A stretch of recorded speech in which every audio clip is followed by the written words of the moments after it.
Today we are going to talk about my very mixed feelings about FI or financial independence. And I think there's a lot of great things about FI. I think there's a lot of not so great things about FI and the FIRE movement in general. So we're going to dive into all of it today. For those who are not super familiar with the movement, it's often called FI or FIRE, financial independence, retire early. And this is referring to people who retire in their 40s, 30s, and sometimes even in their 20s. So we will talk a little bit about how that's even possible in the first place. And I'm going to do a little story time about how I discovered the FI movement and what my relationship with it has been over the years and how it has evolved. For those who are new here, my name is Kate, and I like to talk about all things life and finances as a single woman in my 30s living in Toronto, Canada. So if that sounds like your cup of tea, please consider subscribing. Now let's get back to the topic at hand and talk about FIRE. Let's rewind and go back in time almost a decade now to when I first discovered the concept of financial independence. Now, I've made quite a few other videos on this channel talking about how I used to be not great and actually kind of terrible with money. So if you want all of the tea, you can go back and watch that, and I will link it in the description. But for the purposes of this video, suffice it to say that, yeah, I used to be not great with money. And in about 2016, 2017, I had this wake-up call and I was really trying to sort out my finances. So I started reading a ton of personal finance content. I discovered some bloggers in the space. I stumbled upon Ramit Sethi, who I still watch to this day, and like he is the GOAT. But yeah, I was really trying to figure out the bare bones basics when it came to my finances. Like I was trying to learn how to budget. I was learning how to save. I was learning how to invest because quite frankly, I didn't know how to do any of those things. And as I was trying to get my finances in order, I stumbled upon this concept called FIRE, financial independence, retire early. And this concept, when I first learned about it, completely blew my mind. Like I had no idea that this was happening. I had no idea that this was possible. I don't think it had even entered into the realm of my imagination that there were people who could reasonably retire in their 30s, who didn't come from generational wealth. All right, Lexi is relocating right behind me. You want to lay down? Okay, there we go. So I think when I first learned about FI, I was a little bit skeptical, but mostly intrigued. I was like, people retiring at 40, I don't want to work past 40. Tell me more. How are people doing this? And so I was super interested. And I'm sure there are others out there who can relate that once you stumble upon this concept, it's really easy to start going down the rabbit hole. You get onto certain subreddits, you're reading blogs, like you're stumbling across all of this different content related to financial independence. And that's sort of what happened to me. I wasn't like ever super gung-ho into it. Like I was never a hardcore FIRE person. But as I said, I was definitely interested. Like who isn't interested in the concept of retiring in your 30s or 40s? And I think I was really seeking out these different stories because part of me was also just trying to validate the concept and see if it was actually even real and to see if it was possible and like in what circumstances and what scenarios it would be possible. Because obviously to retire in your 30s and 40s, you need to be saving and investing quite aggressively. So I just wanted to hear about more people doing it and really just try to imagine how this could be possible. And as I was doing more of a deep dive into FIRE, I stumbled across a blog that probably I'm sure many of you are familiar with, which is Mr. Money Mustache. And in particular, I think one article came up, like I think it ranked at the top of the Google search results. And the article is called The Shockingly Simple Math Behind Early Retirement. And this post really crystallized for me how this was possible, like how it was that people were actually achieving this goal. And really what it boils down to is that if you are really reducing your expenses, there's sort of like a dual effect of that. Like obviously, the less you spend, the more that you can save and invest for the future. But then there's also that domino effect down the road that if you learn how to bring your expenses down and live on less, that you'll also need less money in retirement. So between these two things, being able to save and invest more now, and then also needing less money later in life, you actually can end up retiring pretty soon if you are able to save a pretty significant portion of your income. And you can run the numbers for all these different scenarios, which I think he does. And I will link to the blog post below. I think it is still available and posted. And essentially he outlines the scenario for like what happens if you save 5% of your income, 10% of your income, 20% of your income, and so on. But I think the one that really stuck out to me is what happens if you are able to save 50% of your income. And in that situation, you would be able to retire in 17 years. Which means that you could take a pretty traditional path of, let's say you go to college, you graduate in your early 20s, enter a career, start saving and investing for the future, that you could reasonably retire by around 40. Now, this is where people are going to come in with a very valid question of, but Kate, what if I can't save 50% of my income? That's so much. And yeah, I hear you. I can't save 50% of my income either. But I think nonetheless, learning about this concept planted a seed, and even just knowing that it was possible, even though I was nowhere close to a 50% savings rate, even though I had no idea how I would ever accomplish that or if I could ever accomplish that, just knowing that that was even possible did kind of start to light a fire under me to get my finances in order. It felt like it finally gave me a reason and a why to focus on my finances and finally start figuring out budgeting, saving, and investing. So for that reason, I actually feel like I owe FI a lot. I feel like it was a big part of my financial awakening. And specifically, that saving and investing doesn't always need to be about the very distant future. It doesn't always have to be about like your 70-year-old self. Because to me, in my 20s, that just wasn't the most motivating. Like, as bad as that sounds, I just didn't really care about what happened later in life. And I think a lot of people feel that way. It feels so very far off. And learning about FIRE made me realize, oh my gosh, like you could actually retire in like 10, 15, 20 years.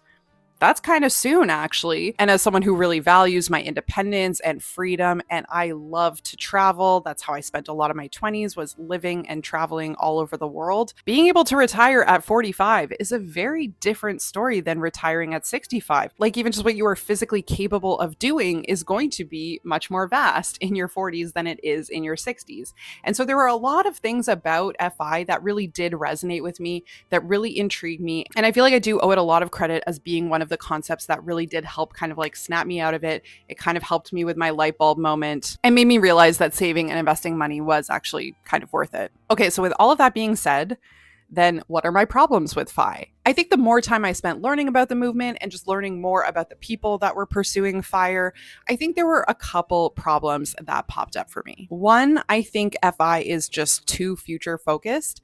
And number two, I think it's just too inwardly focused and almost like selfishly focused. So let's talk about this a little bit more and talk about how this actually showed up for me. So when I say that FI is too future focused, that's pretty much exactly how it sounds. It really is about delaying gratification and really delaying a lot of pleasure, enjoyment, and fun in the present in order to achieve this goal, because you do have to be saving and investing pretty aggressively to make this happen in any actual kind of reasonably short time frame.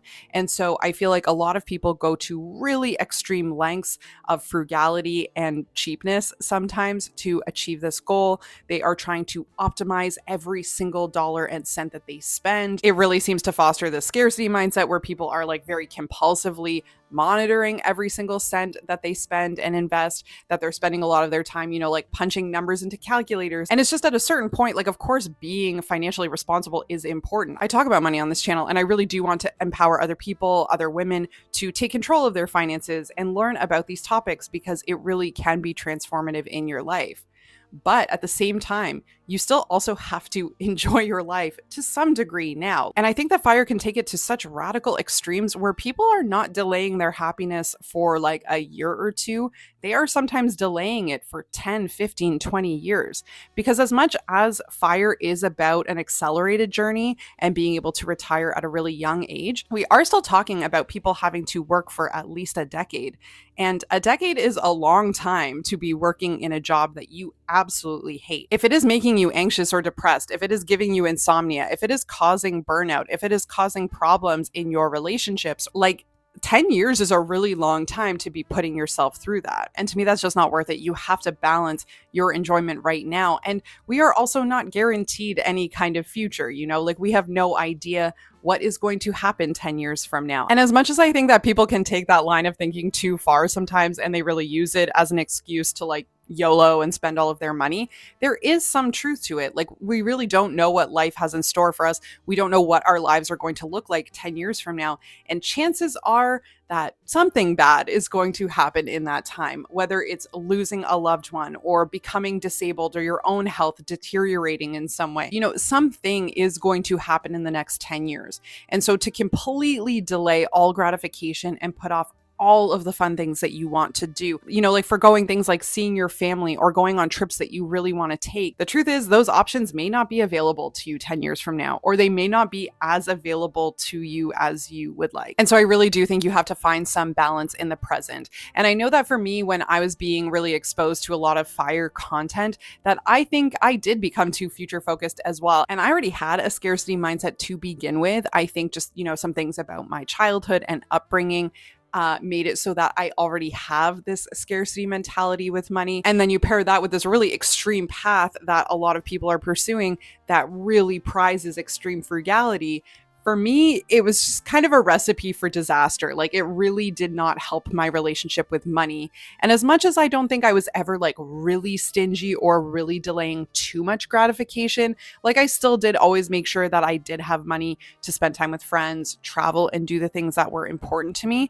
I think my mentality around money was really negative, and I think it did actually negatively impact some of my relationships as well. Now, this might be a good time to segue into the second reason, which is that I think FIRE can make it so that you become just too inwardly focused, too focused on yourself, and you can really get into this very like singular mindset about pursuing and achieving FI, because it is such a huge goal. And in some respects, you do kind of need to have this tunnel vision in order to achieve this really aggressive milestone. And so I understand it and I get where it comes from, because like if you are in a scenario where you are trying to just increase your savings rate and save every single dollar that you can to invest it and put it into your retirement accounts, and just like all you're thinking about is the future and FI and this goal, then you do start to run the risk of like being someone who, I don't know, maybe doesn't tip as much or at all, or maybe you become a little bit more stingy with things like gift giving or travel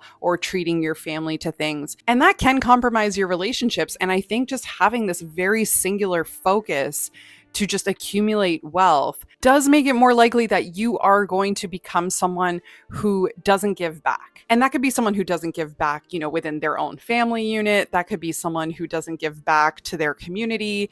That could be someone who doesn't give back to causes that they care about. And I'm not saying that this is everyone, and I'm not saying that this is necessarily across the board. Like, I certainly have also encountered people pursuing FI who part of the reason they're doing that is so that when they become financially independent, they can actually still work, but they can focus on nonprofit work. They can focus on doing pro bono work. They can, start a small organization or foundation or charity. They can do more in their communities. They can be more involved in their kids' schools and things like that. And that is fantastic. And I think that's more of what we need in the FI community, because I think while those stories definitely exist, I don't think that that's the overwhelming majority in the FIRE community. And I think that there needs to be more of an emphasis on not just like accumulating wealth and just focusing on yourself, but also thinking about how we can give back, how we can use our financial means and privilege to give back and to improve things in our community and to donate to causes that are really important. And I just don't see enough conversation about that in the FI movement. And I think for me, even just speaking for myself, like I do think I did become a little bit more stingy with things like giving to charity or even just like tipping.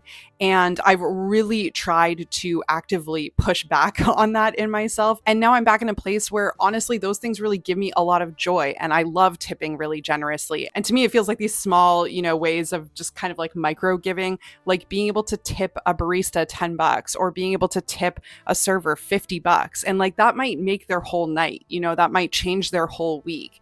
And if you have the means to do things like that, I don't know why we would focus so much on just, Scrooge McDucking and accumulating piles and piles and piles of wealth, and then be unwilling or unable to then like give back to people in our communities. And again, I'm not saying that this is like everyone, but I will say that I do see comments and sentiments like this a ton in, FIRE communities and FI subreddits and things like that, where, people are complaining about tipping culture and where people are complaining about pretty minute costs. And it's just like, you have a 7-figure net worth. Like, tip your barista $2. Who can, like, you know what I mean? Like, it just seems like when you are on a path where you are accumulating that much wealth, to then be so focused just on your own financial stability, and for there to be no component where you are thinking about like your community and how to help support others financially and how to give back. It just feels like a bit of a shortcoming that I have seen in the community, and that I think that I also fell victim to for some time. And so it's just something that, I actively try to think about and work against now. So you might be wondering, where does that leave me now in terms of FI? What is my current relationship with it? And I will say that I am still pursuing FI. I don't know if I would say that like I'm a FIRE person or that I'm actively pursuing early retirement or anything like that, but I think I'm just doing all the, normal things that you're supposed to be doing. I'm investing in my workplace RRSP, I'm investing in my TFSA and FHSA. I'm budgeting my money and tracking my spending and doing just kind of all of the run-of-the-mill, boring personal finance things. And eventually I will become financially independent. Now, I haven't run the numbers in some time because, again, I'm not like a super gung-ho FIRE person, but I think the last time I checked, I am on track to be financially independent by around the time I'm 50 or maybe my early 50s. Of course, that's subject to change anyway, depending on if my life changes in some ways, like if I move to a different place or if my life circumstances change in some other ways, then that milestone might move. But as of right now, I likely will be financially independent in 15 years or less. And so it definitely is still a goal that I'm working towards. And to be honest, I think it's a goal that everyone should be pursuing. Again, you don't have to be the super gung-ho FIRE person, but I think everyone should be working towards this place where they can care for themselves in their older years. Now, do I think we should be doing way more as a society to remove that burden from individuals? Absolutely. But I also think that we have to do the best that we can in our current system, and the current system does not care for people very well. And so I don't think there's anything wrong with wanting to be financially stable and wanting to care for yourself and your own family. And I think it's completely reasonable to save and invest money in order to achieve that goal. And for me, that is a big part of why I am pursuing financial independence, because I know my company won't take care of me, and I know the government won't take care of me, and I am a single person, I am disabled. I feel like I really do need to plan for my future, because if something does go wrong, like I don't have much of a safety net being on my own. I don't have a spouse or significant other who can, absorb financial burdens or care for me, and I have to think about my health quite a bit, and what happens if I become more disabled and I am not able to work as much or at all. And so a lot of these things are things I think about when it comes to FI, and a lot of that is my why behind pursuing financial independence and why I still think it is important to work towards that milestone. And I think that's also a reason why everyone should be working towards that goal if they can, because again, you don't know what life is going to throw at you. So having an emergency fund, having savings can be huge when you just don't really know what life is going to throw your way. And so I think it really is a valuable goal for people to be pursuing. I just think it's a goal that people should be pursuing with more balance and with more of a focus on the present as well as the future, enjoying life now, enjoying experiences now, and also not having such an individualistic lens when it comes to FI, but also as you're pursuing financial independence, thinking about the ways that you can give back, thinking about the ways that you can contribute to your community. So that's all for today. Thank you so much for watching. Please let me know your thoughts on FIRE down below in the comments. I would be so curious to know what your relationship with FIRE has been like and if it has changed and evolved over time. So thank you so much again for watching, and I will see you on the next one. Bye.